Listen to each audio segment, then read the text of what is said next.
ஈஸ்வரளவுக்கு அப்படின்னா மனசாட்சியான மனுஷங்களை யாரு 100 பேர் சேர்ந்து 50 பேர் 100 பேர் சேர்ந்து 6 பேரை போட்டு அடிக்கிறாங்க.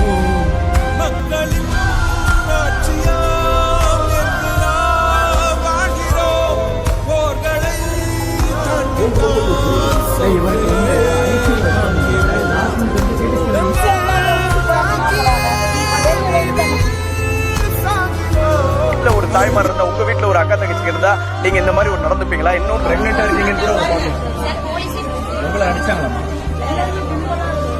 எல்லாருமே அடிச்சாங்க. உங்களையே பக்கம் அடிச்சாங்க.